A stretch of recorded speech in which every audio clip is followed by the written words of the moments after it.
Bismillahirrahmanirrahim. Assalamualaikum warahmatullahi wabarakatuh. Innal hamdalillah nahmaduhu wa nasta'inuhu wa nastaghfiruh wa na'udzu billahi min shururi anfusina wa sayyiati a'malina. Man yahdihillahu fala mudilla lahu wa man yudlil fala hadiya lahu. Wa ashhadu an la ilaha illallah wahdahu la sharika lahu. وأشهد أن محمدا عبده ورسوله صلى الله عليه وعلى آله وصحابته أجمعين ومن تبعهم بإحسان إلى يوم الدين. يا أيها الذين آمنوا اتقوا الله حق تقاته ولا تموتن إلا وأنتم مسلمون.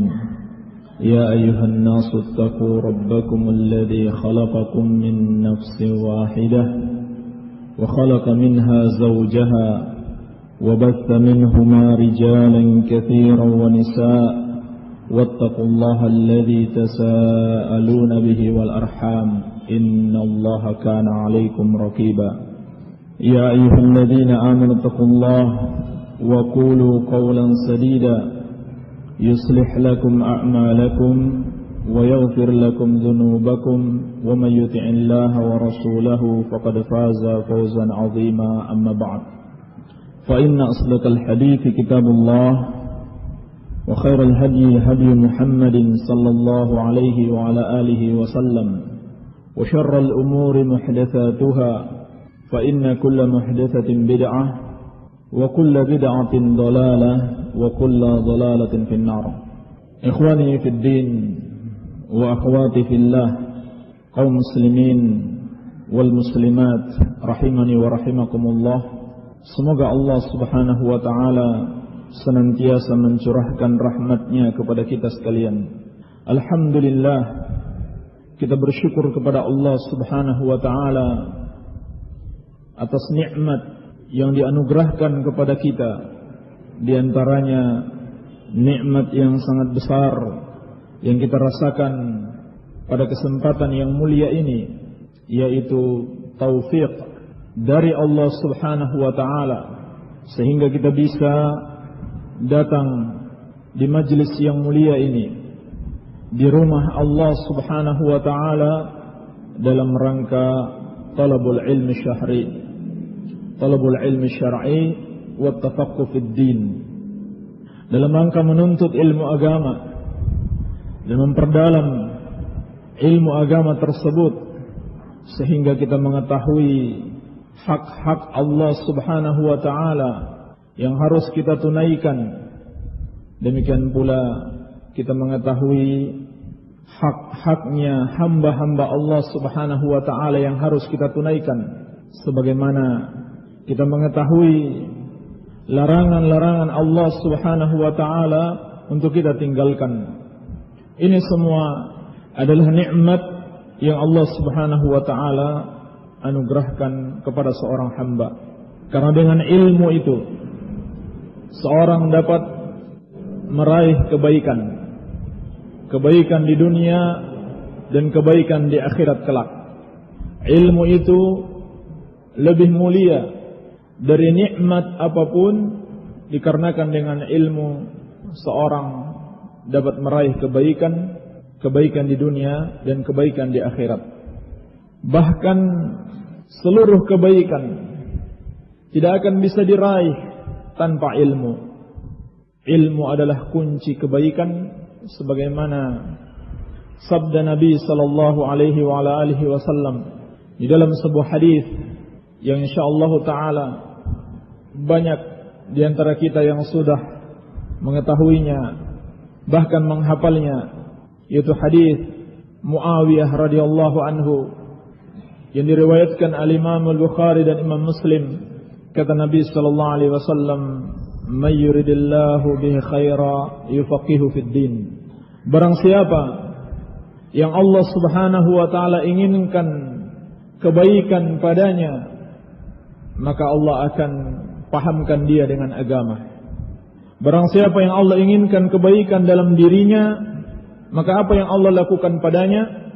Apakah Allah berikan kepadanya harta yang melimpah, atau Allah jadikan dia sebagai seorang pejabat atau seorang yang tenar, tidak.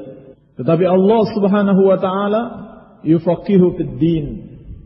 Apabila menginginkan kebaikan bagi seseorang, maka Allah Subhanahu wa taala akan memahamkan dia dengan agamanya, yaitu agama Allah Subhanahu wa taala, agama Islam yang mulia ini. Maka ukuran kebaikan seseorang, baik dan buruknya seseorang dilihat pertama sekali bagaimana dia memahami agama ini dengan baik. Semakin dia memahami agama ini, dia amalkan dengan baik dan dia dakwahkan, maka semakin baik pula keadaan dirinya. Demikian pula sebaliknya, semakin jauh seseorang dari agama dan dari pemahaman yang benar dan dari pengamalan juga dakwah terhadap agama tersebut, maka semakin buruklah keadaan dirinya. Ini makna hadis yang mulia ini. Kebaikan dan keburukan seseorang itu sangat bergantung pada pemahaman agamanya. Maka hendaklah kita senantiasa bersyukur kepada Allah Subhanahu wa taala dan menambah semangat kita serta usaha kita di dalam meraih ilmu yang bermanfaat agar semakin banyak kebaikan di dalam diri kita. Dan secara khusus Nabi sallallahu alaihi wasallam telah berpesan bagaimana seharusnya seorang muslim itu di dalam meraih sesuatu yang bermanfaat baginya. Kata Nabi sallallahu alaihi wasallam sebagaimana dalam hadis Abi Hurairah radhiyallahu anhu dalam riwayat Muslim, ihris ala ma yanfa'uk wasta'in billahi wa la ta'jaz. Bersemangatlah engkau di dalam meraih apa yang bermanfaat bagimu. Minta tolonglah kepada Allah dan janganlah kamu lemah. Di dalam hadis ini terkandung 3 pesan Nabi sallallahu alaihi wasallam bagaimana agar seseorang bisa maksimal di dalam meraih ilmu yang bermanfaat. Kata Nabi sallallahu alaihi wasallam, ihris ala ma yanfa'uk. Pertama, bersemangatlah engkau di dalam meraih apa yang bermanfaat bagimu. Jangan lemah, jangan malas-malasan, tetapi hendaklah engkau bersemangat di dalam meraih apa yang bermanfaat bagimu. Dan semangat di sini, kata Syekh As-Sa'di rahimahullahu taala, atau perkara yang bermanfaat yang dimaksud di dalam hadis ini itu mencakup yang bermanfaat di dunia dan di akhirat, dan terutama di akhirat kelak. Dan yang dimaksud dengan perkara yang bermanfaat di akhirat adalah 2 perkara. Al-ilmu nafi wal amal salih. Ilmu yang bermanfaat dan amal saleh. Ketika kita berusaha meraih ilmu yang bermanfaat dan mengamalkan ilmu tersebut, maka Nabi sallallahu alaihi wasallam telah berpesan, ihris, bersemangatlah engkau ala ma yanfa'uk, untuk meraih apa yang bermanfaat bagimu. Kemudian yang kedua, pesan Nabi sallallahu alaihi wasallam, wasta'in billah, dan minta tolonglah kepada Allah. Wala ta'jaz, yang ketiga, janganlah kamu lemah. Minta tolong kepada Allah, bermohon kepada Allah Subhanahu wa taala agar diberikan kekuatan, agar ditambahkan nikmat ilmu, dan jangan kamu lemah di dalam menuntut ilmu. Jangan kamu bermalas-malasan, jangan kamu lemah karena memikirkan jarak yang jauh, karena memikirkan ongkos untuk naik angkot atau ongkos untuk bensin menuju ke tempat menuntut ilmu. Tetapi ista'in billah wala ta'jaz. Minta tolonglah kepada Allah Subhanahu wa taala dan janganlah kamu lemah.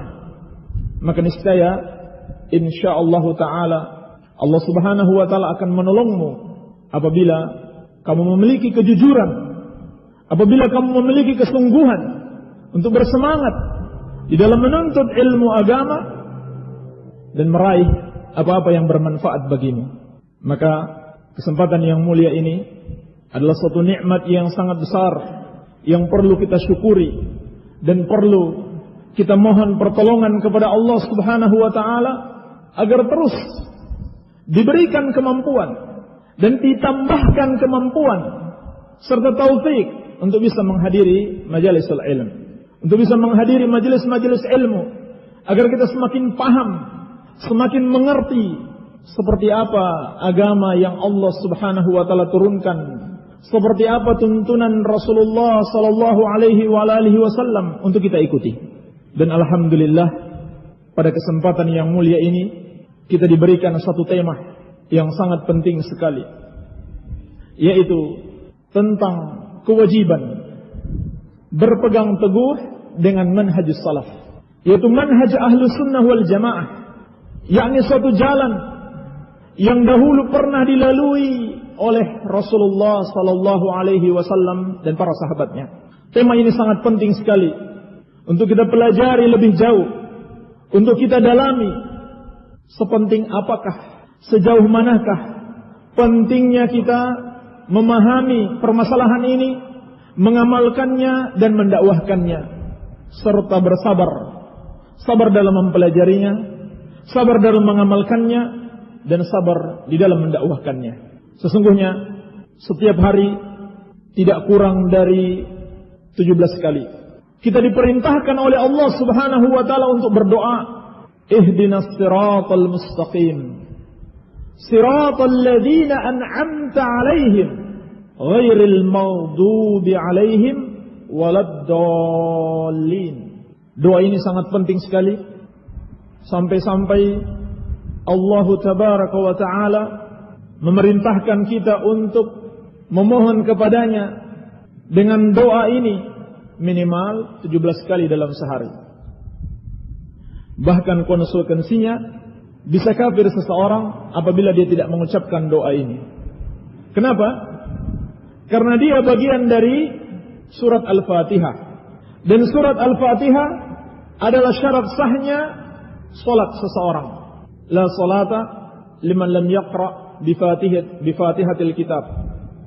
Dalam hadis Ubadah bin Samit di dalam As-Sahih, kata Nabi sallallahu alaihi wasallam, tidak sah salatnya seseorang yang tidak membaca surat Al-Fatihah.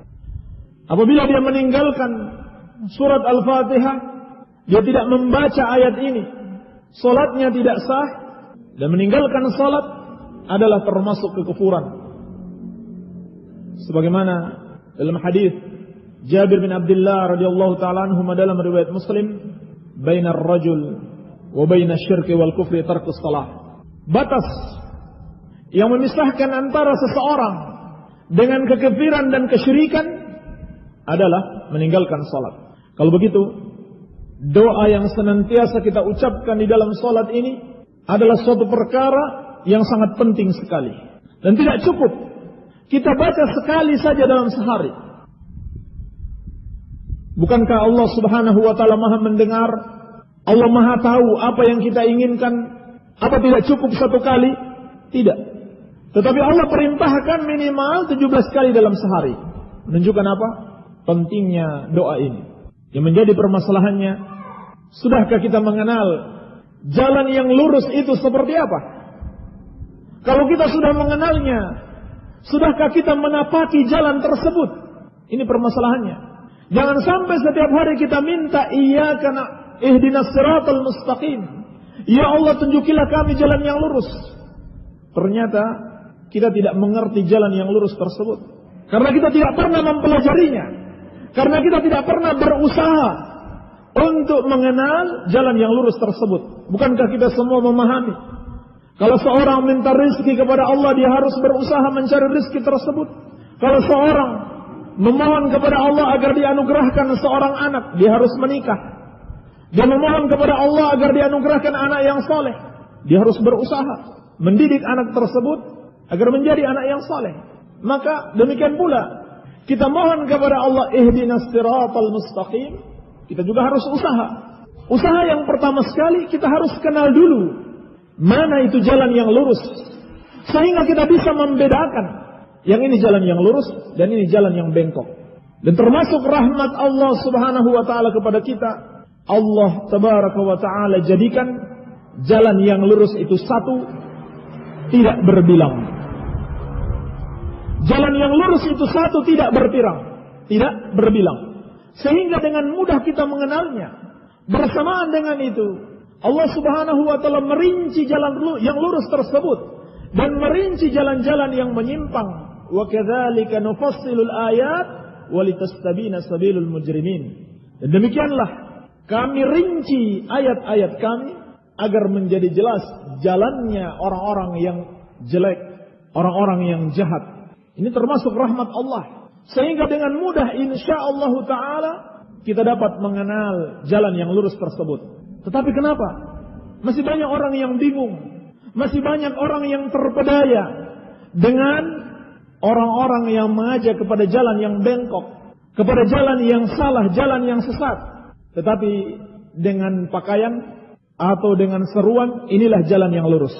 Kenapa terjadi demikian? Hal itu karena semakin jauh umat manusia dan khususnya kaum muslimin dari ilmu yang benar, dari ilmu Al-Quran was sunnah sebagaimana diturunkan kepada Rasul sallallahu alaihi wasallam dan beliau ajarkan kepada para sahabatnya, kemudian mereka pahami dengan baik dan mereka amalkan serta mereka dakwahkan serta mereka bersabar di dalam mendakwahkan ilmu tersebut. Semakin jauh sehingga banyak kekaburan, banyak kesamaran, maka orang sudah sulit mengenal, sulit membedakan antara jalan yang lurus dan jalan yang salah. Maka terjadi kebingungan. Dan kebingungan ini kadang-kadang bukan saja di masyarakat awam. Kadang-kadang atau bahkan sering pada sebagian orang yang alhamdulillah dia sudah mau belajar, dia sudah mau hadir ke majelis ilmu, dia sudah mau ngaji, tapi tetap masih bingung. Karena itu tadi, karena banyaknya kesamaran, banyaknya syubhat. Oleh karena itu perlu dijelaskan, perlu dikuatkan seperti apa sebetulnya jalan yang lurus yang Allah Subhanahu wa taala perintahkan kepada kita. Walaupun seorang itu sudah muslim dan dia tidak menyekutukan Allah Subhanahu wa taala sedikit pun, itu belum menjamin dia sudah benar-benar di atas jalan yang lurus. Belum. Sebab masih ada satu syarat lagi yang harus dia penuhi agar dia berjalan di atas jalan yang lurus, yaitu jalan yang pernah dilalui oleh Rasulullah SAW dan para sahabatnya dalam semua permasalahan agama, bukan hanya permasalahan tauhid.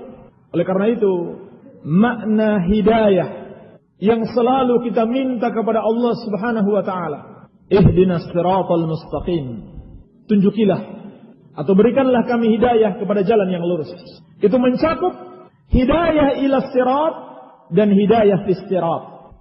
Hidayah kepada jalan itu, yaitu hidayah kepada tauhid, hidayah kepada Islam, dan meninggalkan semua perbuatan kesyirikan dan kekafiran kepada Allah Subhanahu wa taala yang dapat menghilangkan keimanan. Dan juga mencakup hidayah fis sirat, hidayah setelah berada di jalan itu. Hidayah setelah berada di jalan itu. Setelah masuk Islam harus tahu rambu-rambunya, harus tahu jalan yang lurus. Karena di antara kaum muslimin ada yang berjalan di atas jalan yang bengkok. Itulah jalan sunnah Rasulullah sallallahu alaihi wasallam dan para sahabatnya. Dan kedua-duanya penting. Jadi termasuk kesalahan kalau ada yang mengatakan yang penting kan sudah muslim, yang penting kan yang disembah hanya Allah Subhanahu wa taala, nabinya sama, sesembahannya sama dan nabinya sama. Ini salah. Tetapi yang penting, yang paling penting dan sangat penting sekali juga harus diketahui di dalam Islam itu jalan yang benar-benar Allah Subhanahu wa taala ridhoi itu yang mana? Yaitu jalan yang pernah dilalui oleh Rasul sallallahu alaihi wasallam dan para sahabatnya. Sedangkan jalan yang menyimpang, meskipun kadang-kadang orang yang menyimpang tersebut dia masih mentauhidkan Allah, tetapi dia menyelisihi Rasulullah sallallahu alaihi wasallam dan para sahabatnya dalam banyak permasalahan yang lain. Sebagai contoh, kelompok Khawarij. Umumnya para ulama tidak mengkafirkan Khawarij. Mereka dianggap sebagai kaum mukminin, tetapi mereka dianggap sesat. Kenapa? Karena mereka menyelisihi Rasulullah sallallahu alaihi wasallam dalam sebagian permasalahan. Maka yang kita minta kepada Allah, ihdinas siratal mustaqim, itu betul-betul utuh. Betul-betul selamat. Selamat dari kesyirikan dan juga selamat dari jalan-jalan yang sesat. walaupun tidak sampai pada derajat kesyirikan. Dan keduanya dianggap penting oleh ulama as-salaf, seperti dikatakan oleh al-Imam Abul Aliyah rahimahullahu taala. Aku tidak tahu nikmat Allah Subhanahu wa taala yang mana yang lebih besar, an hadani lil Islam wa alla yaj'alani haruriyah. Allah memberikan hidayah kepadaku untuk masuk Islam, ataukah Allah tidak menjadikan aku sebagai seorang khawarij. Ini kata al-Imam Abul Aliyah rahimahullah. Sampai-sampai beliau tidak bisa membedakan mana nikmat yang paling besar. Allah berikan kita hidayah kepada Islam ataukah hidayah di dalam Islam. Maksud ucapan beliau adalah karena seseorang yang menyimpang cepat atau lambat bisa jadi dia akan sampai kepada kekufuran. Seorang yang menyimpang dalam sebagian permasalahan agama, meskipun permasalahan tersebut bukan kekafiran, bukan pula kesyirikan, tetapi kemudian sangat besar kemungkinannya dia akan terus sesat, dia akan terus menyimpang sampai pada akhirnya menyimpang di dalam kesyirikan, dalam masalah syirik, dalam kekufuran. Pada akhirnya dia juga keluar dari Islam, seperti yang terjadi pada banyak sekali orang-orang Syiah Rafidah. Awalnya bid'ah mereka bukanlah bid'ah yang mengeluarkan dari Islam. Mereka katakan sebetulnya Ali bin Abi Thalib lebih mulia daripada Abu Bakar dan Umar. Lalu meningkat lagi, Ali bin Abi Thalib seharusnya lebih berhak untuk menjadi khalifah. Lalu terus meningkat lagi, Ali bin Abi Thalib sebetulnya yang berhak menjadi Rasul. Jibril salah memberikan wahyu. Lalu terus meningkat lagi, Ali bin Abi Thalib adalah sesembahan kita. Demikian. Apabila seseorang terjatuh pada satu kebid'ahan, maka dia akan terus menyimpang dan pada akhirnya dia binasa di atas penyimpangan tersebut. Jadi penting sekali kita mengetahui jalan yang lurus ini dengan benar dan kita memegangnya seerat-eratnya, sekuat tenaga kita sampai kematian datang menjemput kita. Demikian pula seorang muslim itu tidak cukup dia sendirian berjalan di atas jalan yang benar. Dia juga harus mengajak orang yang lainnya untuk ikut menikmati nikmat yang besar tersebut. Iya. Pembahasan kita insyaallah taala terbagi dalam beberapa pokok pembahasan. Yang pertama tentang makna as-salaf itu sendiri. Makna as-salaf.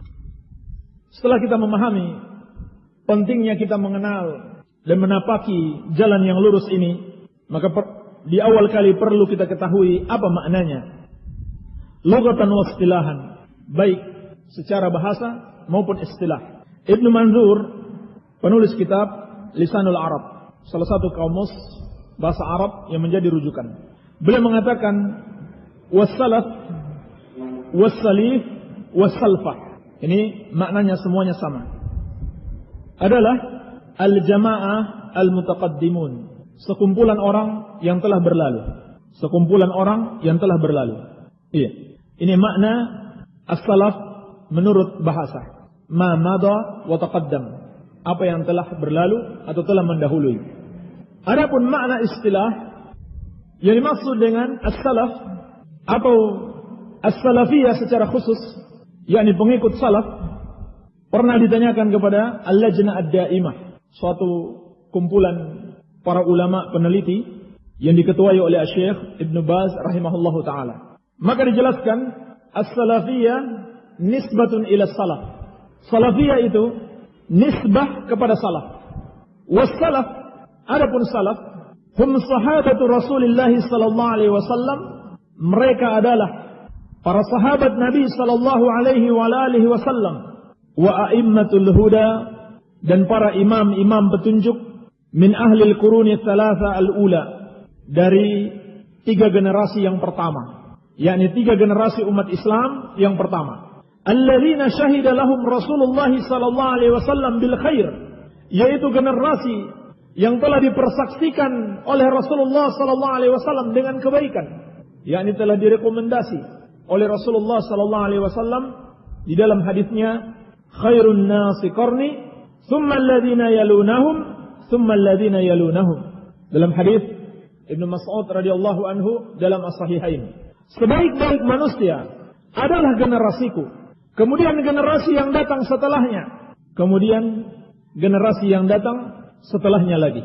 Yaitu generasi sahabat, tabi'in, dan tabi'ut tabi'in. Maka yang dimaksud dengan as-salaf. Sedangkan salafiyah dinisbatkan kepada mereka.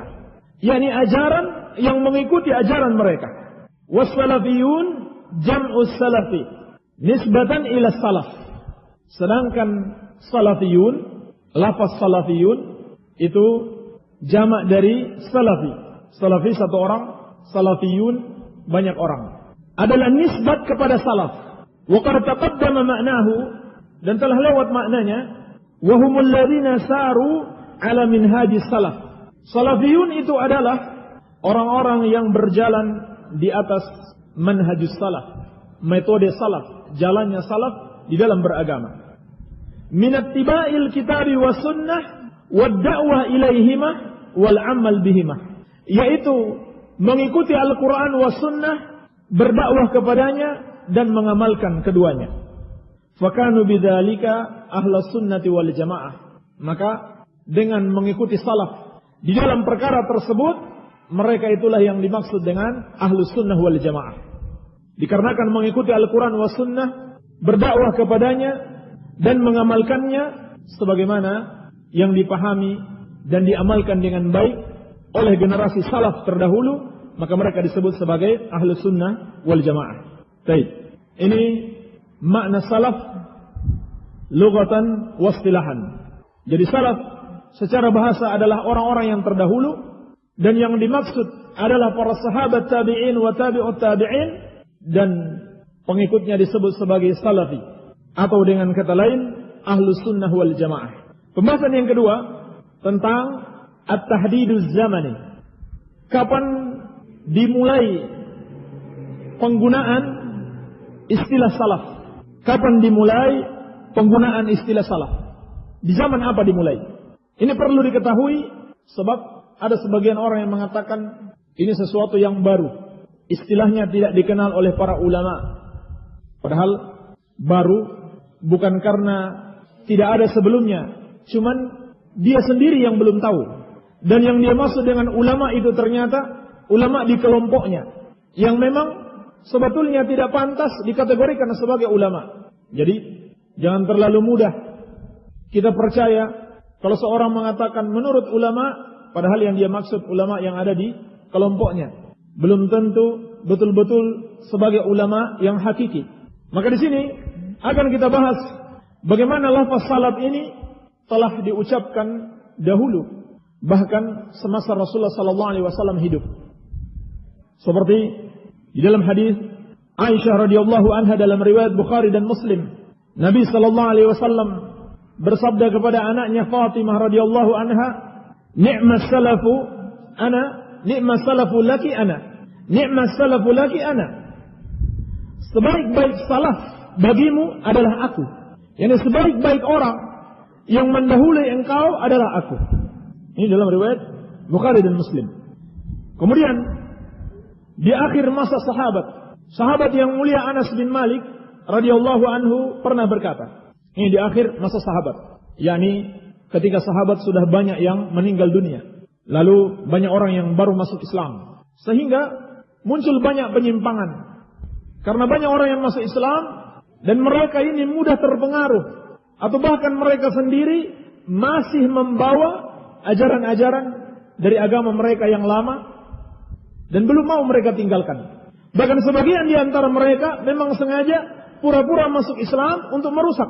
Seperti Abdullah bin Saba, seorang Yahudi dari Yaman, pura-pura masuk Islam. Dia inilah yang pertama mencetuskan tentang keutamaan Ali bin Abi Thalib secara berlebihan. Dan sampai hari ini luar biasa pengaruh Abdullah bin Saba. Banyaknya orang-orang yang sesat yang mengikuti ajaran Syiah itu dimulai dari satu orang Yahudi yang pura-pura masuk Islam. Maka dalam keadaan demikian, apa kata Anas bin Malik radhiyallahu anhu? "Lau anna rajulan adraka salaf al-awwal", andaikan seorang dari kita mendapati generasi salaf yang pertama. Summa bu'itsal yaum. Kemudian pada hari ini dia dibangkitkan kembali. Ma'arafa minal islami syai'an. Maka dia tidak akan mengenal Islam sedikit pun. Qala wada'a yadahu ala khaddihi thumma qala. Dikatakan perawi, Anas meletakkan tangannya di atas pipinya, kemudian dia berkata, illa hadhihi shalah, kecuali salat ini. Jadi luar biasa pengaruh orang-orang yang mau merusak Islam pada waktu itu di kota-kota tertentu yang jauh dari Madinah, sampai-sampai kata Anas bin Malik radhiyallahu anhu, andaikan seorang dari generasi salaf dibangkitkan, maka dia tidak akan mengenal lagi ini kaum muslimin atau orang kafir, kecuali dengan salat. Yang muslim masih melaksanakan salat, yang kafir tidak melaksanakan salat. Yang menjadi syahid dalam pembicaraan kita ucapan Anas, as-salaful awwal, salaf yang pertama. Maka jelas di akhir masa sahabat ridwanullahi taala alaihim sendiri telah mengucapkannya. Demikian pula dari Maimun bin Mihran dari bapaknya, dan bapaknya ini seorang sahabat. Beliau berkata, "Lau anna rajulan unshira fikum minas salaf ma 'arafa ghaira hadhihi al-qiblah." Andaikan seorang dari kalangan salaf dibangkitkan di tengah-tengah kalian, maka dia tidak akan mengetahui atau mengenal kalian kecuali kiblat kalian. Sama maknanya dengan ucapan Anas tadi, kecuali salat. Menunjukkan apa? Dulu sahabat itu sudah menganggap besar sekali urusannya. Kalau telah muncul satu bid'ah, apalagi 2 bid'ah, 3 bid'ah dan seterusnya, mereka anggap sudah besar sekali. Sampai-sampai dikatakan, andaikan para sahabat yang pertama, yang semisal Abu Bakar, Umar, apabila dibangkitkan pada hari ini, dia tidak mengenal lagi yang mana muslim, yang mana kafir, kecuali kiblat mereka. Yang membedakan adalah kiblat mereka. Iya. Demikian pula di masa tabi'in. Al-Imam Al-Bukhari rahimahullah meriwayatkan ucapan Rashid bin Sa'ad, seorang dari generasi tabi'in. Beliau mengatakan, "Kana salaf yastahibbuna al-fuhulah li'annaha ajra wa ajsar." Dahulu salaf senang dengan kuda jantan sebab dia lebih cepat dan lebih tangkas. Ini ucapan tabi'in dengan lafaz salaf. Berarti sudah dikenal di masa tersebut. Iya. Al-Hafidz Ibnu Hajar rahimahullahu taala dalam Al-Fath ketika beliau menjelaskan ucapan Rashid bin Ma'mar tersebut, qauluhu kana salaf ay minas sahabah faman ba'dahum. Ucapan beliau dahulu salaf, maksudnya salaf adalah dari kalangan sahabat dan generasi setelah mereka. Ini dari generasi tabi'in, ucapan generasi tabi'in. Dari tabi'un tabi'in, Al-Imam Abu Amr Al-Auza'i rahimahullahu ta'ala, beliau mengatakan, "Isbir nafsaka 'ala sunnah wa kif haitsu waqafa al-qaum." Sabarkan dirimu di atas sunnah dan berhentilah di mana kaum itu berhenti. Siapa kaum yang beliau maksudkan? Maksudnya adalah para sahabat dan tabi'in. Wa qul bima qalu, dan ucapkan sebagaimana yang mereka ucapkan. Jangan memunculkan suatu akidah yang baru, tetapi ikuti mereka. Wa kuffa amma kaffau, dan berhentilah dari apa yang mereka berhenti darinya. Wasluk sabila salafika salih fa innahu yasa'aka ma wasa'ahum, dan berjalanlah di atas jalan salafuka salih, salafmu yang saleh, sesungguhnya mencukupimu apa yang mencukupi mereka. Makanya istilah salaf juga digunakan oleh generasi tabi'in dan digunakan untuk memerintahkan manusia mengikuti jalan mereka. Maka jelas istilah salaf adalah istilah yang lama. Sehingga berkata Syekhul Islam Ibnu Taimiyah rahimahullahu taala, beliau dari abad ke-7 Hijriah. Beliau lahir di akhir abad ke-6 Hijriah dan meninggal di awal abad ke-7 Hijriah. Beliau rahimahullah mengatakan, "La 'aiba 'ala man azhara madhhab as-salaf wa intasaba ilaihi wa i'taza ilaihi." Tidak ada aib atau tidak dianggap sebagai suatu aib terhadap orang yang menampakkan pendapat salaf dan dia berintisab kepada salaf, yakni dia menyebut dirinya salafi dan dia berpegang teguh kepada jalan salaf. Bal yajibu qabulu dzalika minhu bil ittifaq. Bahkan wajib, kata beliau, menerima pendapat salaf dengan kesepakatan seluruh ulama. Fa inna madhhab salaf la yakunu illa haqqa. Karena sesungguhnya mazhabnya salaf, pendapatnya salaf tidaklah kecuali kebenaran. Ini ucapan Syekhul Islam dari abad ke-7 Hijriah. Generasi berikutnya, Al-Imam Az-Zahabi rahimahullahu taala, murid beliau, murid Syekhul Islam Ibn Taimiyah rahimahullahu taala. Beliau berkata tentang Al-Imam Ad-Daruqutni. Al-Imam Ad-Daruqutni rahimahullahu taala salah seorang ulama ahli hadis, ulama besar dalam bidang hadis dari abad ke-3 Hijriah. Dia mengatakan, "Wa sahha an Ad-Daruqutni annahu qala," dan telah sahih dari Al-Imam Ad-Daruqutni bahwa beliau berkata, "Ma syai'un abghadu ilayya min ilmil kalam." Tidak ada yakni suatu ilmu yang mendasarkan kepada akal di dalam menetapkan suatu akidah, bukan kepada dalil. Lalu kata Imam Az-Zahabi rahimahullah mengomentari ucapan Ad-Daruqutni, "Lam yadkhulir rajul abadan fi ilmil kalam." Ad-Daruqutni tidak pernah masuk ke dalam ilmu kalam, walal jidal wala khada fi dzalik. Tidak pula mempelajari perdebatan al-jidal dan tidak pula tenggelam di dalamnya. Bal kana salafiyan, bahkan beliau adalah seorang salafi. Ini dari abad ke-7 Hijriah. Iya. Jadi tidak diragukan lagi bahwasannya penyebutan salaf dan salafiyun itu sudah dikenal semenjak dahulu. Demikian pula penyebutan ahlu sunnah wal jamaah. Hanya saja yang kedua ini lebih terkenal. Penyebutan ahlu sunnah wal jamaah lebih terkenal dibanding yang sebelumnya. Sehingga kita dapati ada orang yang sudah akrab dengan lafaz ahlu sunnah wal jamaah. Tetapi dia hobi sekali kalau disebut salaf. Dia tidak senang mendengarkan ucapan salafi. Bahkan dia anggap itu sesuatu yang baru, yang belum pernah ada dan belum pernah dikenal oleh ulama ahlu sunnah wal jamaah. Padahal sama saja. Lafaz salaf dan ahlu sunnah wal jamaah telah ada semenjak masa sahabat. Dan berlalu generasi para ulama bertahun-tahun lamanya masih terus dipergunakan. Ibnu Abbas radhiyallahu taala anhuma ketika beliau menafsirkan firman Allah Subhanahu wa taala, yauma tabyaddu wujuh wa taswaddu wujuh. Pada hari wajah-wajah menjadi putih dan wajah-wajah menjadi hitam. Ini dalam surat Ali Imran ayat ke-106. Pada hari ada wajah-wajah manusia yang diputihkan dan ada sebagian lagi yang dihitamkan. Kata beliau radhiyallahu anhu, yakni yaumul qiyamah. Hari itu adalah hari kiamat. Hina tabyaddu wujuhu ahli sunnati wal jamaah wa taswaddu wujuhu ahli bid'ati wal furqah. Yaitu ketika wajahnya ahlu sunnah wal jamaah itu menjadi putih dan wajahnya ahlul bid'ah wal furqah menjadi hitam. Jadi yang dimaksud atau salah satu makna dari ayat ini ditafsirkan oleh Ibnu Abbas radhiyallahu anhu, maksudnya yang memutih adalah wajah ahlus sunnah wal jamaah, yang menghitam adalah wajah ahlul bid'ah wal furqah. Ini faidah keutamaan ahlus sunnah sangat besar dan bahaya menjadi ahlul bid'ah. Sekaligus kita dapati faidah di situ penggunaan lafaz ini sudah ada di masa sahabat. Demikian pula masa tabi'in. Diriwayatkan oleh Imam Muslim dari Al-Imam Muhammad bin Sirin rahimahullahu taala. Beliau mengatakan, lam yakunu yas'aluna 'anil isnad. Falamma waqa'atil fitnah qalu sammu lana rijalakum. Fayunzaru ila ahli sunnah fayu'khadhu hadithuhum wa yunzaru ila ahli al-bid'ah fala yu'khadhu hadithuhum. Kata beliau rahimahullah, dahulu kaum muslimin tidak pernah bertanya tentang isnad, tentang sanad. Siapa rawi-rawi kalian? Tidak pernah.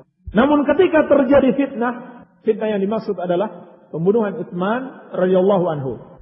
Ini penyimpangan besar atau di antara penyimpangan besar yang terjadi di tengah-tengah umat Islam. Ketika terjadi fitnah tersebut, ini menandakan munculnya Khawarij. Maka mereka mengatakan sammulana rijalakum. Sebutkan kepada kami rijal kalian, perawi-perawi kalian. Siapa yang mengucapkan qala Rasulullah sallallahu alaihi wasallam? Siapa itu? Sebutkan namanya. Fayunzaru ila ahli sunnah fayu'khadhu hadithuhum. Maka dilihat, apabila perawi-perawinya adalah ahlu sunnah, maka hadis mereka diambil. Wa yunzaru ila ahli bid'ah fala yu'khadhu hadithuhum. Dan dilihat, kalau perawi-rawinya ternyata ahlul bid'ah, maka hadisnya tidak diambil. Jadi penggunaan istilah ahlus sunnah dan ahlul bid'ah itu sudah ada di masa sahabat, demikian pula berlanjut di masa tabi'in. Baik. Ini pembahasan yang kedua. Kita masuk pada pembahasan yang ketiga, yaitu al-adillah ala wujub ittiba'is salaf. Dalil-dalil atas wajibnya mengikuti generasi salaf. Banyak sekali dalil di dalam Al-Quran was sunnah, demikian pula dalil-dalil aqliyah yang menunjukkan kepada kita wajibnya mengikuti jalan as-salafus salih, mengikuti metode beragamanya Rasulullah sallallahu alaihi wasallam dan para sahabatnya. Al-Imam Ibnu Qayyim rahimahullah telah mengumpulkan dan telah kita lihat di dalam kitabnya I'lamul Muwaqqi'in 43 dalil. Namun setelah dilihat ternyata juga belum mencakup seluruh dalil. Jadi banyak, bukan sebuah pembatasan. Beliau menyebutkan dalam kitabnya I'lamul Muwaqqi'in minimal ada 43 dalil kewajiban mengikuti salaf di dalam beragama, dan penjelasan bahwasannya hanya jalan salaf, jalan yang benar, satu jalan, tidak berbilang. Dan dari 43 dalil yang beliau sebutkan, 13 yang pertama dari Al-Quran, selanjutnya dari As-Sunnah, dan dalil-dalil aqliyah. Kita sebutkan di antaranya. Firman Allah Subhanahu wa taala di dalam surat An-Nisa ayat ke-115.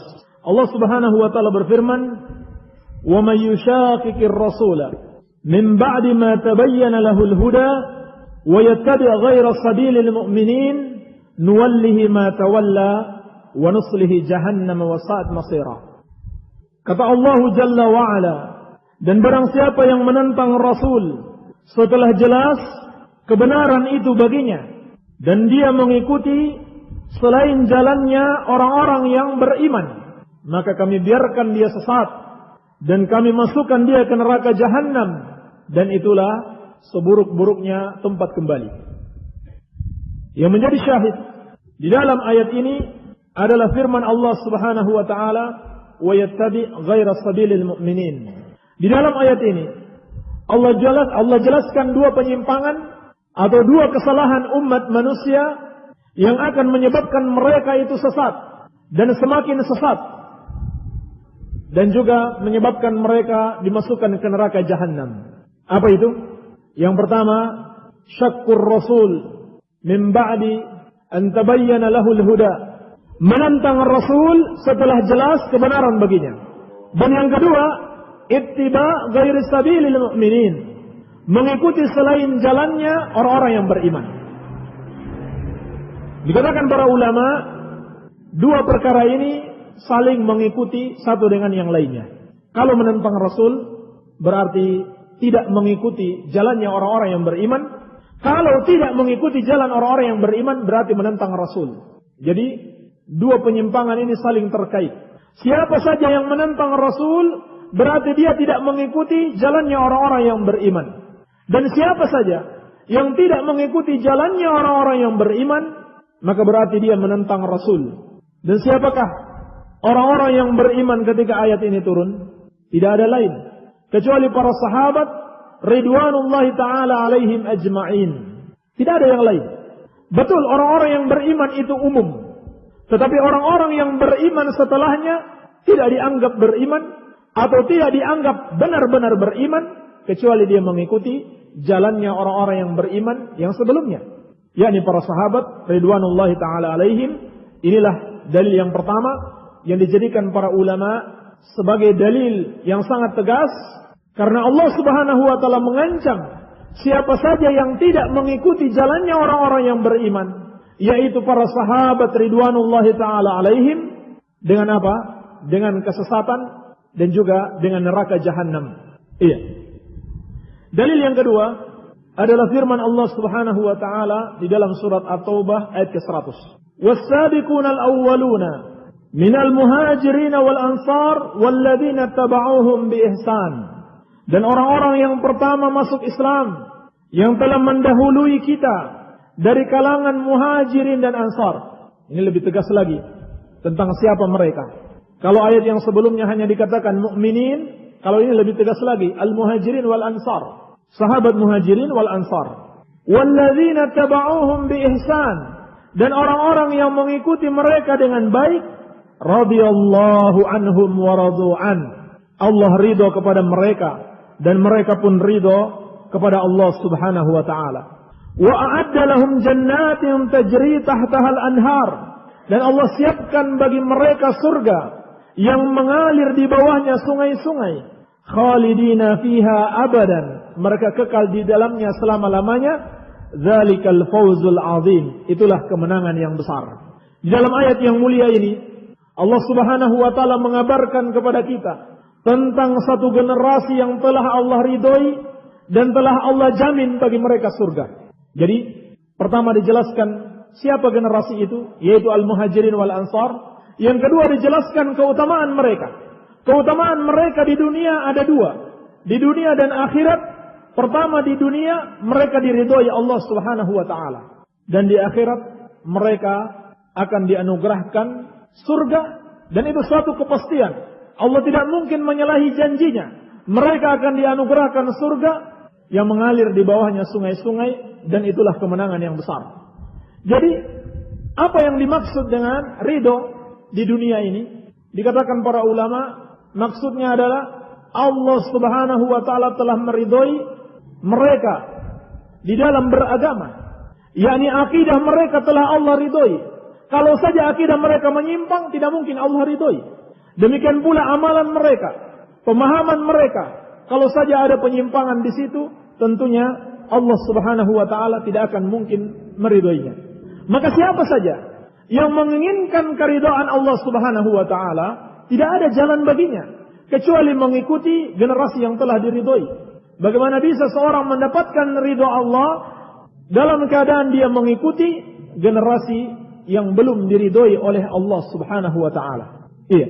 Maka jelas sisi pendalilannya. Allah telah meridhoi mereka, maksudnya meridhoi akidah mereka, ibadah mereka, akhlak mereka, muamalah mereka, maka kita ikuti.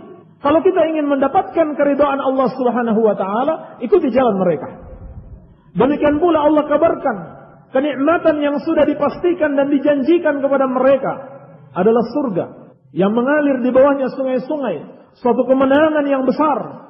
Maka juga tidak ada jalan lain bagi kita. Kalau kita ingin masuk surga, ikuti jalan ahlul jannah. Jangan ikuti jalan ahlul nar. Ikuti jalan ahlul jannah, ikuti akidah mereka, ibadah mereka, manhaj mereka dan sebagainya. Jelas pendalilannya. Dan di sini juga faedah yang bisa kita petik dari ayat ini, bahwasannya Allah Subhanahu wa taala bukan saja meridhai para sahabat, bukan saja al-muhajirin wal ansar, tetapi walladzina taba'uhum, juga orang-orang yang mengikuti mereka. Dikatakan oleh Imam Syaukani rahimahullah, yang dimaksud walladzina taba'uhum adalah mutaakhiru as-sahabah, para sahabat yang akhir, yakni setelah muhajirin wal ansar. Dan juga kata beliau mencakup seluruh yang mengikuti mereka sampai hari kiamat. Karena ayat ini umum. Allah tidak membatasi. Allah tidak mengatakan yang mengikuti mereka di masa mereka, tidak. Biarkan dia dalam keumumannya. Ayat ini umum. Berarti Allah Subhanahu wa taala memberikan peluang kepada kita. Mungkin insyaallah taala kita juga mendapatkan keridhaan dan kita juga mendapatkan surga yang mengalir di bawahnya sungai-sungai, dan itulah kemenangan yang besar dengan syarat apa? Kita mengikuti mereka. Jelas. Walladzina taba'uhum. Tetapi perlu diingat, ada sifat yang Allah jelaskan di situ. Bagaimana seharusnya mengikuti mereka adalah bi-ihsan, dengan ihsan. Dan ihsan dengan sebaik-baiknya. Jadi dua sifat. Dua sifat untuk mendapatkan keridhaan Allah. Ittiba kepada muhajirin wal ansar. Dan ittiba itu harus dengan bi-ihsan, dengan yang baik. Bukan mengikuti pada sebagian masalah, pada sebagian keyakinan, tetapi kita tinggalkan pada sebagian yang lain dengan alasan apa? Ini sudah tidak cocok dengan zaman ini. Ini kalau saya terapkan nanti saya dibilang teroris atau saya dibilang ekstrim, sudah tidak cocok. Sudah saya tidak, yang ini enggak usah diikuti. Maka berarti dia tidak ittiba bi ihsan. Dia ittiba, cuman tidak ittiba bi ihsan. Jadi Ini faedah besar, peringatan bagi kita. Ittiba kepada sahabat ridwanullahi ta'ala alaihim harus dengan ihsan, harus dengan baik. Baik. Ini dalil yang kedua. Dalil yang ketiga. Firman Allah Subhanahu wa taala dalam surat Luqman ayat ke-15. Wattabi' sabila man anaba ilayya. Dan ikutilah jalan orang-orang yang kembali kepadaku. Yang senantiasa kembali kepada Allah dalam semua urusannya. Senantiasa bergantung kepada Allah. Apabila mereka salah, mereka segera bertobat. Ini maknanya orang yang selalu kembali kepada Allah Subhanahu wa taala. Berkata Imam Ibnu Qayyim rahimahullah, "Wa kullun minas sahabah munibun ila Allah." Dan seluruh sahabat adalah orang yang selalu kembali kepada Allah. Wa yajibu ittiba'u sabilihi. Maka kalau begitu, wajib mengikuti jalannya. Kenapa? Karena Allah berfirman, "Wattabi' sabila man anaba ilayya." Ikutilah jalan orang yang kembali kepadaku. Wadalil ala annahum munibuna ila Allah Ta'ala. Adapun dalil yang lain yang menunjukkan bahwa sahabat adalah orang-orang yang selalu kembali kepada Allah, annallaha qad hadahum, adalah bahwasanya Allah telah memberikan hidayah kepada mereka. Wa qala ta'ala, dan Allah Subhanahu wa taala telah berfirman, "Qul hadhihi wa yahdi ilaihi man yunib." Dalam surat Asy-Syura ayat ke-13. Wa yahdi ilaihi man yunib. Dan Allah memberikan hidayah kepada dan Allah Subhanahu wa taala memberikan hidayah kepadanya man yunib, bagi orang yang selalu kembali kepada Allah Subhanahu wa taala. Ini jelas. Sahabat adalah munibun, orang-orang yang selalu kembali kepada Allah. Kenapa?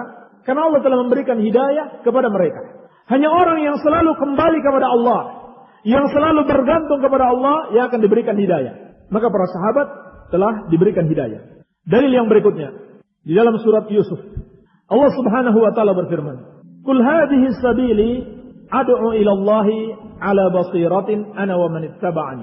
Kata Allah Subhanahu wa taala, katakanlah wahai Muhammad, katakan, inilah jalanku, satu jalan, tidak berbilang. Aku mengajak kepada Allah di atas ilmu. Ana wa man ittaba'ani. Aku dan orang-orang yang mengikuti aku. Yakni aku dan orang-orang yang mengikuti aku juga berdakwah kepada Allah di atas ilmu.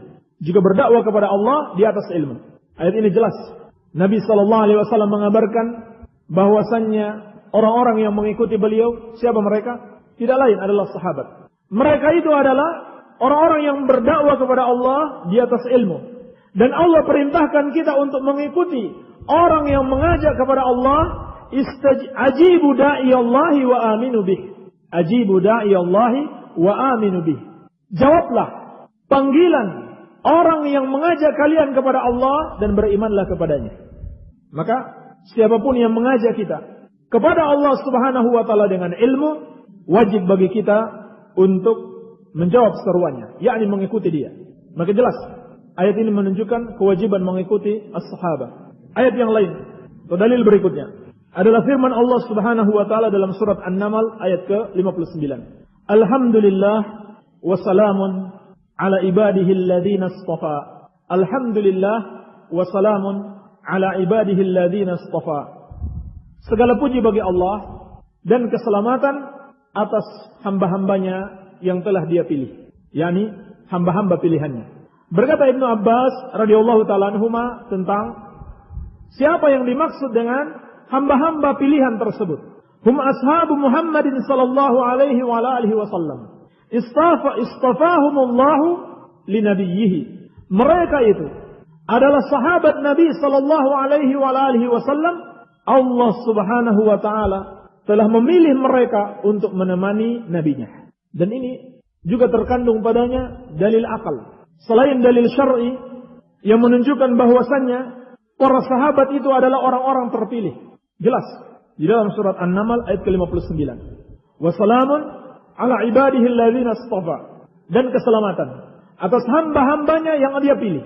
Kata Ibnu Abbas, mereka itu adalah ashabu Muhammadin sallallahu alaihi wa alihi wasallam, para sahabat. Dan dalil secara akal terkandung di sini bahwasannya kalau Nabi sallallahu alaihi wasallam adalah seorang nabi pilihan, dan semua kita sepakat, semua kaum muslimin itu sepakat, beliau adalah al-Mustafa, nabi pilihan. Bahkan sering mereka ucapkan, Nabi adalah al-Mustafa. Maka sudah sepatutnya yang menemani beliau juga adalah orang-orang pilihan. Iya, ini dalil logika. Kalau Nabi sallallahu alaihi wasallam adalah seorang nabi pilihan, maka tentunya yang menemani beliau adalah orang-orang pilihan juga.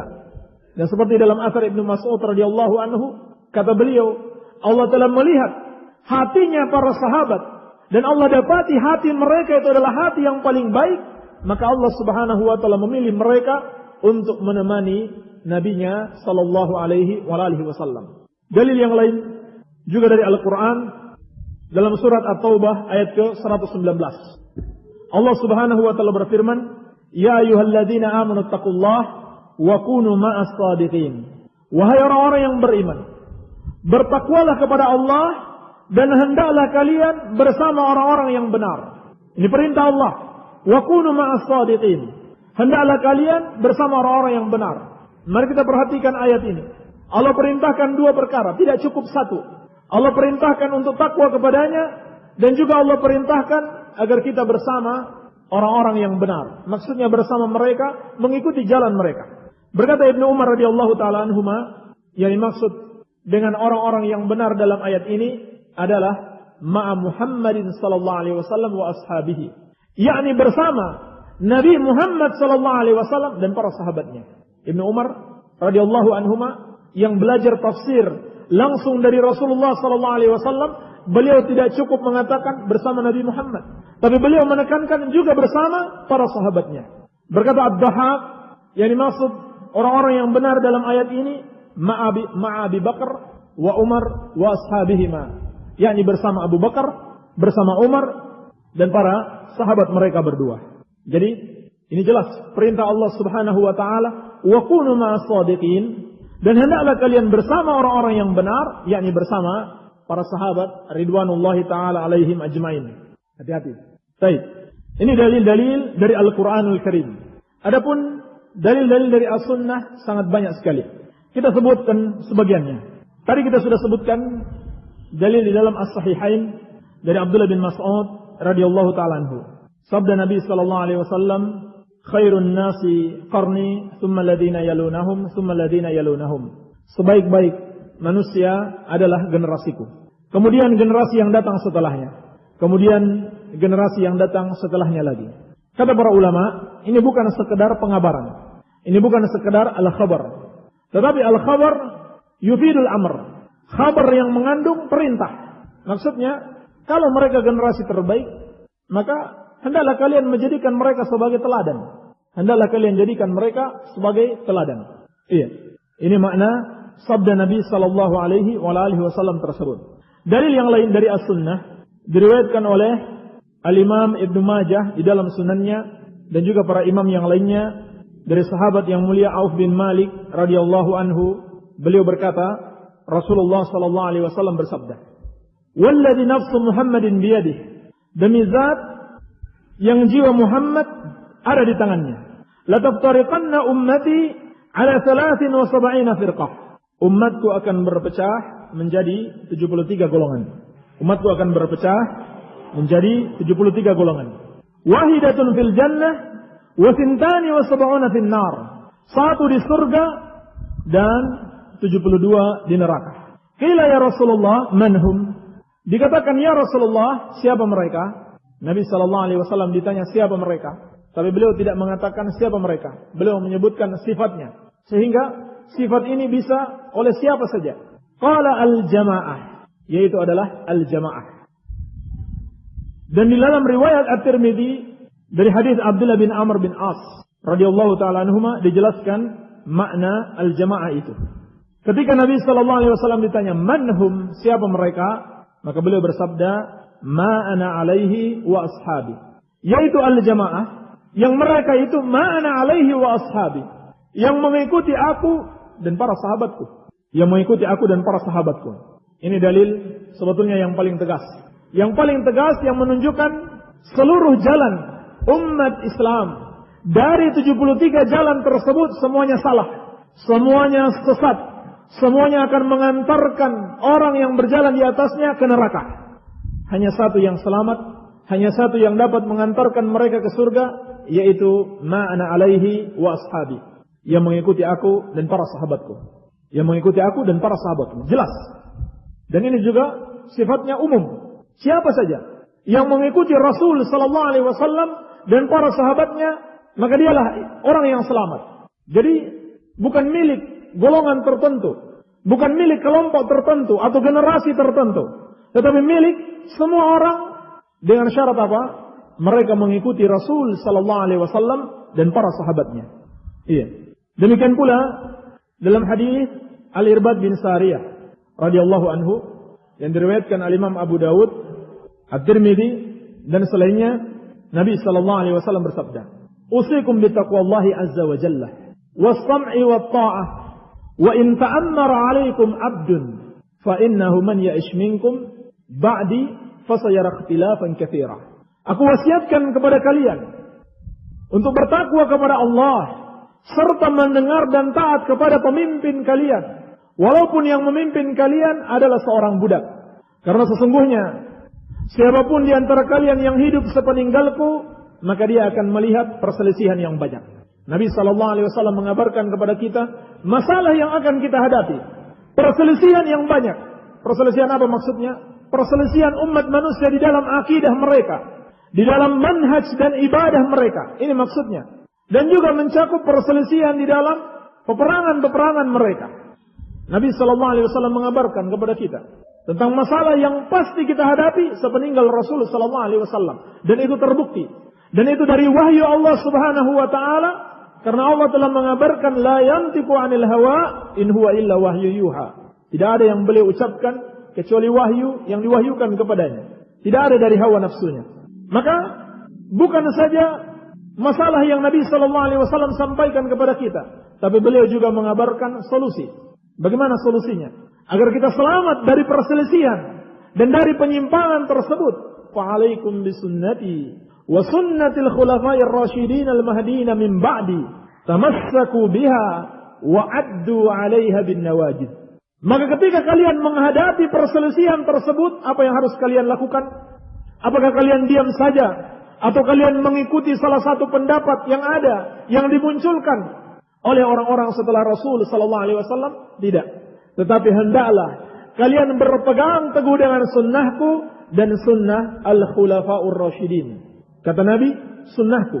Tidak cukup sampai di situ. Nabi sallallahu alaihi wasallam masih juga berpesan kepada kita sunnah al-khulafa'ur rasyidin. Para sahabat khulafa'ur rasyidin al-mahdiyina yang telah mendapat petunjuk setelahku. Tamassaku biha wa addu 'alaiha bin nawajid.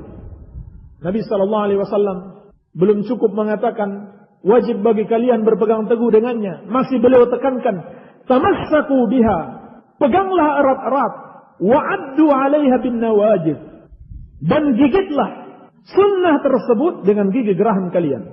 Ini menunjukkan apa? Tidak boleh main-main. Kita berpegang teguh dengan manhaj yang benar ini.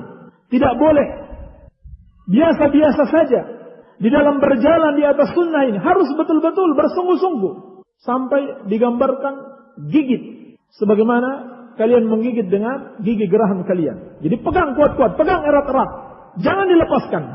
Bersamaan dengan itu, Nabi SAW masih memperingatkan juga, wa iyyakum wa muhdatsatil umur fa inna kulla muhdatsatin bid'ah wa kullu bid'atin dalalah wa kullu dalalatin finnar. Dan hati-hati kalian dari perkara-perkara yang baru di dalam agama. Maksudnya yang baru, yang tidak boleh contohkan, tidak pula oleh khulafaur rasyidin dan para sahabat mereka mencontohkannya. Karena sesungguhnya setiap yang baru itu adalah bid'ah, dan setiap bid'ah itu sesat, dan setiap kesesatan tempatnya di neraka. Ini diantara dalil-dalil dari as-sunnah yang menunjukkan wajibnya berpegang teguh dengan manhajus salaf. Kita akan lengkapi dengan asar-asar dari sahabat, tabi'in, dan generasi setelah mereka. Sehingga kita dapat tergambar bagaimana manhaj yang mulia ini diwariskan secara turun-temurun dari generasi ke generasi sampai di zaman kita ini. Berkata sahabat yang mulia Abdullah bin Mas'ud radhiyallahu taala anhu, "Man kana mustannan falyastanna biman qad mat, fa innal hayya la tu'man 'alaihi al-fitnah. Ulaika ashabu Muhammadin sallallahu alaihi wasallam kanu afdalu hadhihi al-ummati wa abarruha quluban wa a'maquha ilman wa aqalluha takallufa. Kata beliau radhiyallahu anhu, barang siapa di antara kalian yang mau mencontoh, maka contohilah orang-orang yang sudah mati. Sebab orang yang hidup tidak aman atasnya fitnah. Ini orang yang hidup, betapapun kita lihat dia berjalan di atas jalan yang lurus, tidak aman atasnya fitnah. Bisa jadi besok dia sesat, besok dia menyimpang. Maka hendaklah yang kalian jadikan sebagai teladan kalian adalah orang-orang yang sudah mati. Ulaika ashabu Muhammadin sallallahu alaihi wa alihi wasallam. Mereka itulah para sahabat Nabi Muhammad sallallahu alaihi wa alihi wasallam. Mereka adalah umat terbaik, hati mereka yang paling baik, ilmu mereka yang paling mendalam dan paling sedikit merasa terbebani. Ucapan Ibnu Mas'ud radhiyallahu anhu. Berkata Imam Al-Auza'i rahimahullahu taala. Tadi kita sudah sebutkan asar beliau, isbir nafsaka 'ala sunnah wa qif haitsu waqafa al-qaum wa qul bima qalu wa kuffa 'amma kafu anhu wasluk sabila salafika salih fa innahu yas'aka ma wasa'ahum. Kata beliau rahimahullah, sabarkan dirimu di atas sunnah dan berhentilah di mana ahlus sunnah itu berhenti. Dan ucapkan apa yang mereka ucapkan. Dan tahan lisanmu dari apa yang mereka tidak ucapkan. Dan tempuhlah jalannya salafmu yang saleh, karena sesungguhnya telah mencukupimu apa yang mencukupi mereka. Beliau juga berkata di dalam asar yang lain, alaika bi athari man salaf wa in rafadakan nas. Wajib bagi engkau untuk berpegang teguh dengan asar salaf. Meskipun manusia menolakmu, meskipun mereka membencimu. Wa iyyaka wa ara'ar rijal wa in zakhrafuhu laka bil qaul. Dan hati-hatilah engkau dengan pemikiran-pemikiran manusia, meskipun mereka hiasi pemikiran mereka yang rusak itu dengan retorika-retorika yang memukau. Hati-hati engkau. Ini wasiat Al-Imam Abu Amr Al-Auza'i rahimahullahu taala. Berkata Imam Ahmad rahimahullahu taala, usulus sunnah indana at-tamassuk bima kana alaihi ashabu Rasulillah sallallahu alaihi wasallam wal iqtida'u bihim wa tarkul bid'ah wa kullu bid'atin fahiya dhalalah. Kata beliau rahimahullah, prinsip-prinsip sunnah menurut kami adalah at-tamassuk bima kana alaihi ashabu Rasulillah sallallahu alaihi wa alihi wasallam wal iqtida'u bihim. Berpegang teguh dengan ajaran yang pernah diamalkan oleh sahabat-sahabat Rasulullah sallallahu alaihi wasallam dan al-iqtida'u bihim, meneladani mereka. Wa tarkul bid'ah wa kullu bid'atin fahiya dhalalah. Dan meninggalkan kebid'ahan, dan sesungguhnya setiap bid'ah itu sesat.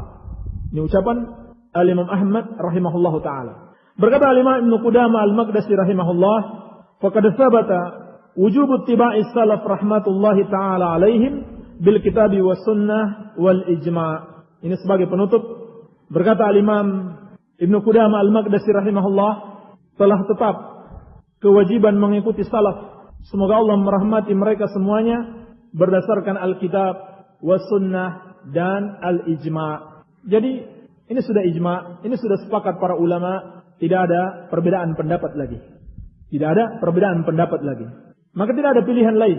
Ini sudah sepakat seluruh ulama, wajib mengikuti salaf di dalam beragama. Tidak boleh memunculkan akidah yang baru. Tidak boleh memunculkan ibadah yang baru yang tidak pernah dicontohkan oleh Rasulullah sallallahu alaihi wasallam dan para sahabatnya. Ini semua dalil-dalil dari Al-Qur'an wa sunnah dan dari ucapan para ulama. Adapun dalil secara akliyah, secara logika. Berkata Imam Ibnu Qayyim Al-Jauziyah rahimahullahu taala, "Inna ihdatsal qaul fi tafsir kitabillah alladhi kana salaf wal a'imma ala khilafihi yastalzim ahad amrayn." Sesungguhnya seorang yang mengada-ngadakan suatu ucapan yang baru atau tafsir yang baru di dalam menafsirkan kalamullah, dalam menafsirkan Al-Quran yang bertentangan dengan tafsirnya para salaf dan pemahaman mereka, maka itu melazimkan dua keadaan, melazimkan dua perkara. Imma yakuna khata'an fi nafsihi, bisa jadi, yang pertama bisa jadi kesalahan itu dalam penafsiran yang dia buat. Au takuna aqwalus salaf al-mukhalifa lahu khata'. Atau sebaliknya, ucapan-ucapan salaf yang bertentangan dengan penafsirannya itu yang salah. Kan gitu. Kalau ada seorang mengatakan, menurut saya makna ayat ini demikian. Menurut saya hadis ini artinya demikian. Menurut hemat saya, makna firman Allah ini adalah demikian. Ternyata apa yang dia ucapkan itu bertentangan dengan penafsiran salaf, bertentangan dengan pemahaman salaf. Maka hanya ada dua kemungkinan. Pendapatnya yang salah atau salaf yang salah. Maka kata Imam Ibnu Qayyim rahimahullah, wala yashukku aqil annahu aula bil ghalat wal khata' min qawli salaf. Orang yang berakal tidak ragu lagi bahwasannya orang tersebut lebih pantas untuk salah dan untuk terjerumus di dalam kesalahan yang fatal dibanding pendapat salaf. Kenapa? Jelas, salaf hidup di masa Rasul sallallahu alaihi wasallam. Tabi'in hidup di masa sahabat yang pernah hidup di masa Rasul sallallahu alaihi wasallam. Demikian pula seterusnya. Al-Qur'an turun di tengah-tengah mereka. Ketika Al-Qur'an turun kepada Rasul sallallahu alaihi wasallam, mereka saksikan. Bahkan di antara mereka ada yang tahu persis kapan ayat itu diturunkan, tentang apa dia berbicara dan apa sebabnya.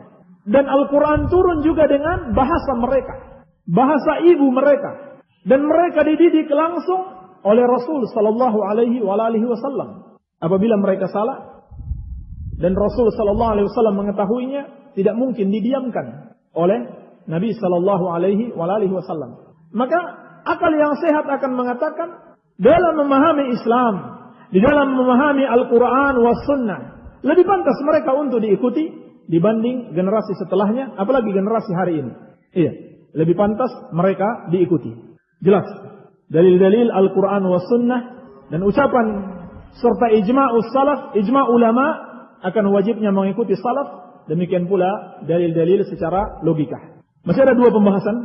Yang pertama tentang syubhat, orang yang menolak manhajus salaf. Dan yang kedua, yang paling terpenting, pembahasan yang terakhir adalah khasais ahli sunnah wal jamaah. Karakteristik atau sifat-sifat ahli sunnah wal jamaah. Pembahasan yang pertama, insyaallah ta'ala kita selesaikan sebelum zuhur ini. Dan yang kedua setelah zuhur. Tentang syubhat orang-orang yang menolak manhajus salaf. Syubhat mereka banyak. Dan siapa saja yang memiliki syubhat, hendaklah dia tanyakan kepada orang-orang yang berilmu yang ada di tengah-tengahnya, di tengah-tengah kaum muslimin. Jangan dibiarkan syubhat itu ada di kepalanya dan dia terombang-ambing terus dengan syubhat tersebut. Syubhat atau kerancuan-kerancuan orang-orang yang menolak manhajus salaf itu banyak sekali. Tentunya dalam kesempatan yang singkat ini tidak bisa kita jawab semuanya. Hanya yang ingin kita jawab adalah beberapa syubhat yang ditulis dalam sebuah buku yang berjudul Sejarah Berdarah Sekte Salafi Wahabi, karya Syekh dalam tanda petik Syekh Idahram, dan diberi kata pengantar oleh Ketua Nahdlatul Ulama, pengurus besar Nahdlatul Ulama, yaitu Kiai Haji Profesor Dr. Syed Agil Siraj, LCMA, alumni Ummul Qura, Saudi Arabia.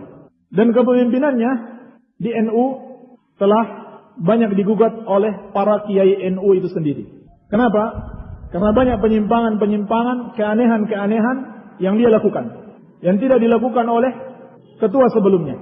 Maka banyak sekali kita dengarkan info, para kiai NU itu sebetulnya sudah gerah dengan kepemimpinan Syed Agil Siraj ini. Dan nanti insya Allah kita akan lihat mereka sendiri yang akan menurunkan dia. Insya Allah.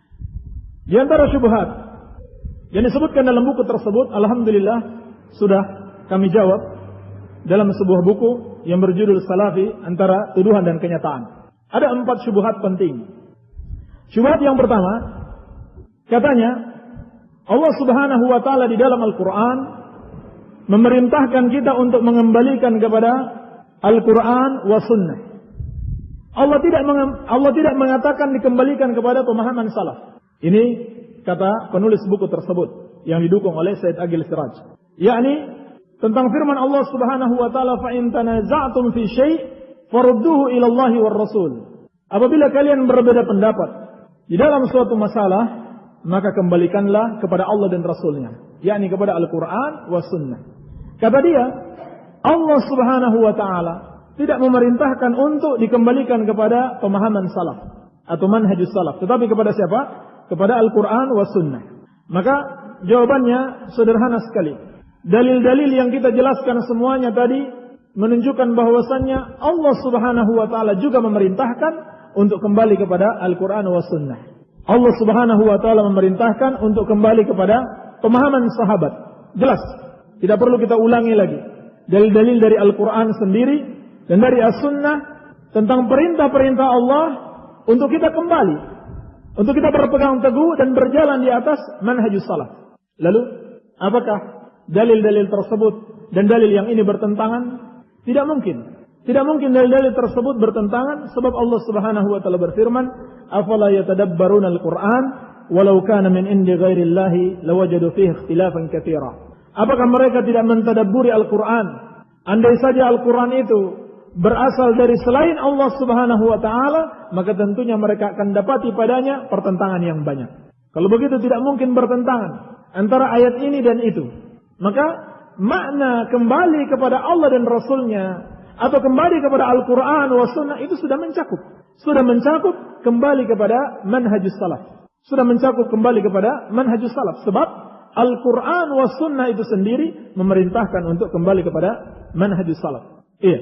Ini syubhat yang pertama. Ini jelas. Syubhat yang kedua, katanya setiap muslim yang memenuhi syarat dalam memahami teks agama tidak harus mengikuti pemahaman salaf. Tidak harus mengikuti pemahaman salaf. Dengan syarat apa? Dia mampu memenuhi atau dia memahami teks agama. Dia berdalil suatu riwayat dari Ali bin Abi Thalib di dalam Sahih Al-Bukhari dari Abu Juhaifah. Kata Abu Juhaifah, aku pernah bertanya kepada Ali bin Abi Thalib, apakah kamu punya kitab? Kata Ali bin Abi Thalib, tidak.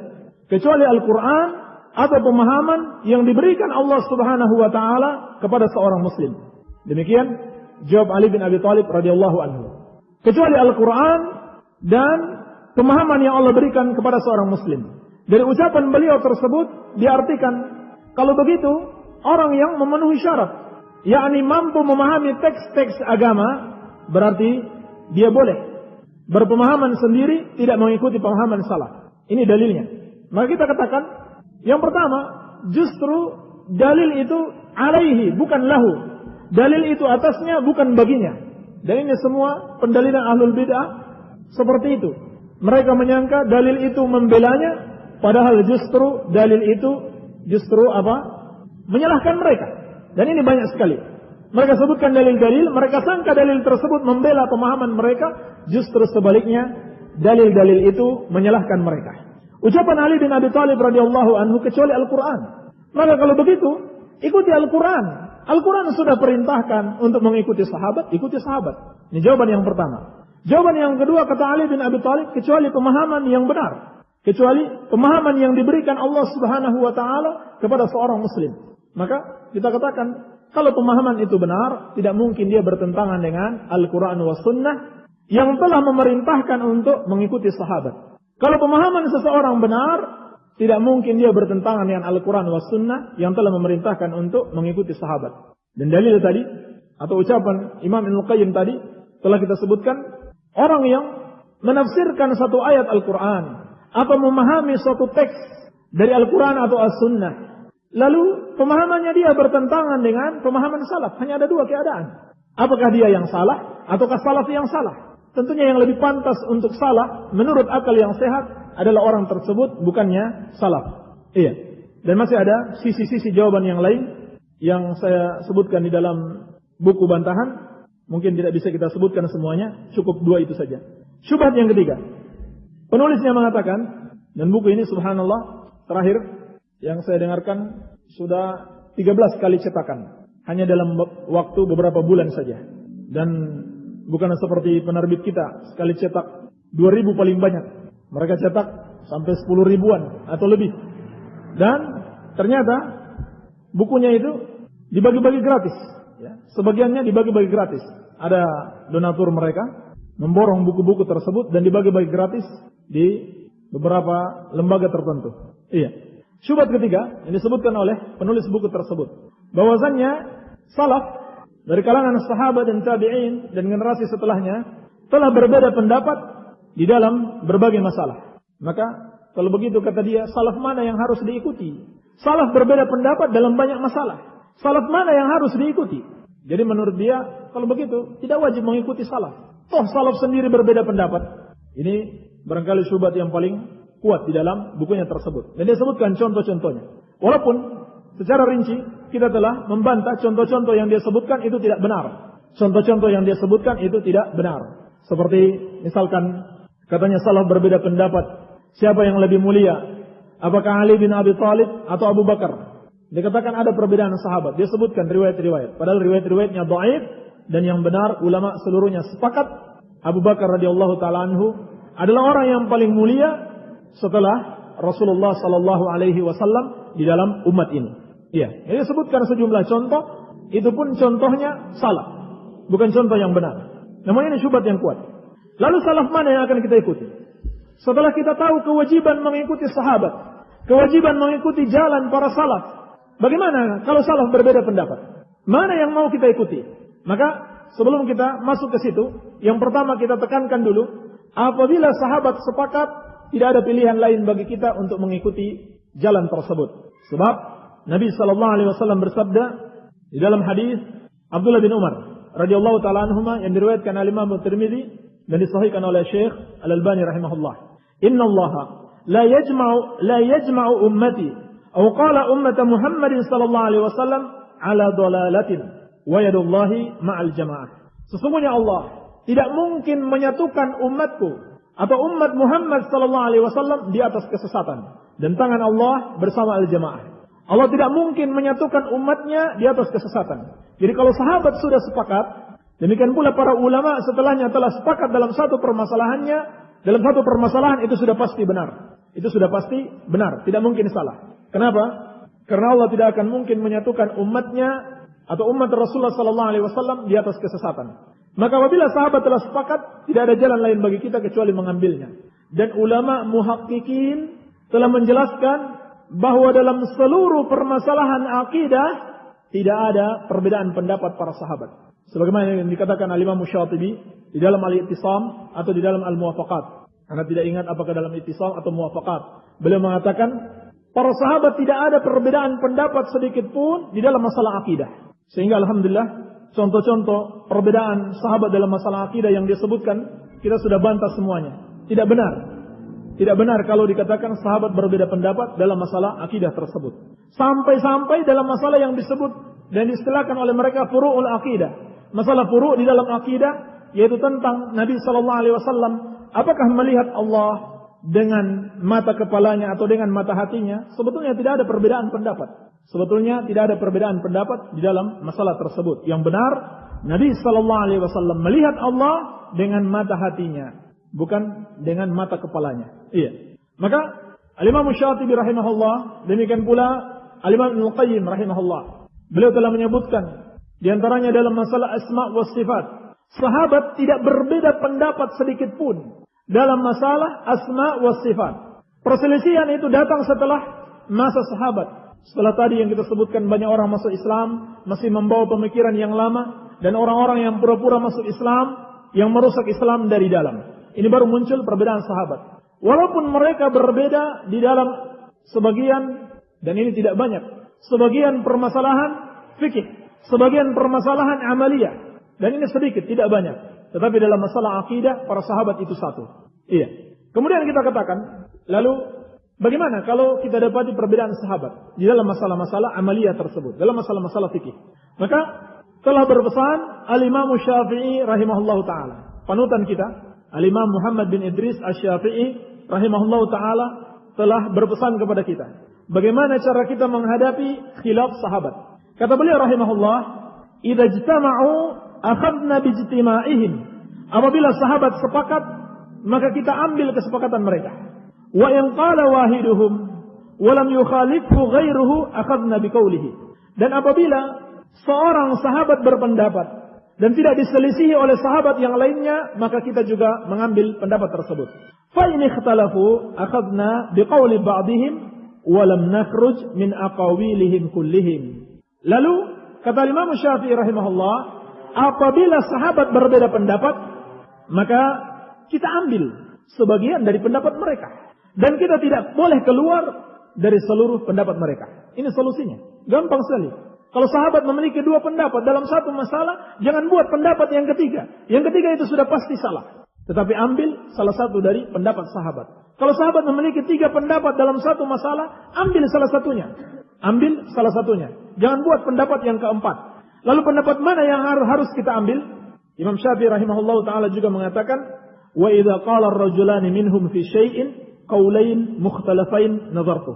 Apabila ada dua orang sahabat berpendapat dalam satu masalah dengan dua pendapat yang berbeda, maka aku lihat, kata Imam Asy-Syafi'i rahimahullah, wa in kana qawlu ahadihima ashbaha bi kitabillah aw ashbaha bi sunnatin min sunani Rasulillah sallallahu alaihi wasallam akhadtu bihi. Apabila aku dapati salah satu pendapat dari dua pendapat sahabat tersebut yang lebih sesuai dengan kitab Allah dan sunnah Rasulnya sallallahu alaihi wasallam, maka itulah yang aku ambil. Jadi ini solusinya. Ketika kita dapati dua pendapat atau lebih dari para sahabat, ambil yang lebih sesuai dengan dalil Al-Quran wa Sunnah yang kita ketahui. Baik. Demikian pula Imam Ahmad rahimahullahu taala telah berpesan, "Idza kana fil mas'alah an ashabi Rasulillah sallallahu alaihi wasallam qaulun mukhtalaf." Apabila dalam satu masalah yang diriwayatkan dari para sahabat Rasulullah sallallahu alaihi wasallam pendapat yang berbeda, nakhtar min aqawilihim, maka kita pilih salah satu dari pendapat-pendapat tersebut. Walam nakhruj an aqawilihim ila qawli ghairihim. Dan kita tidak boleh keluar dari ucapan-ucapan atau pendapat-pendapat mereka lalu menuju kepada pendapat selain mereka. Wa idza lam yakun fiha 'anin nabiy sallallahu alaihi wasallam. Dan apabila dalam masalah tersebut tidak ada satu dalil dari Nabi sallallahu alaihi wasallam, wala 'anis sahabat, dan tidak pula dari sahabat, qaulun, satu pendapat, nakhtar min aqwalit tabi'in, barulah kemudian kita pilih dari ucapan-ucapan para tabi'in. Jadi jelas. Syubhat yang terakhir yang keempat, barangkali sudah habis waktu, insyaallah taala akan kita bahas setelah zuhur. Syubhat yang keempat, kemudian kita lanjutkan pembahasan yang terakhir, yaitu khasais atau karakteristik Ahlus Sunnah wal Jamaah. Semoga ada manfaatnya ini yang bisa saya sampaikan. Subhanakallahumma wa bihamdika asyhadu an la ilaha illa anta astaghfiruka wa atubu ilaik. Wa sallallahu ala nabiyyina Muhammadin wa alihi wa sallam. Wa akhiru da'wana anil hamdulillahi rabbil alamin.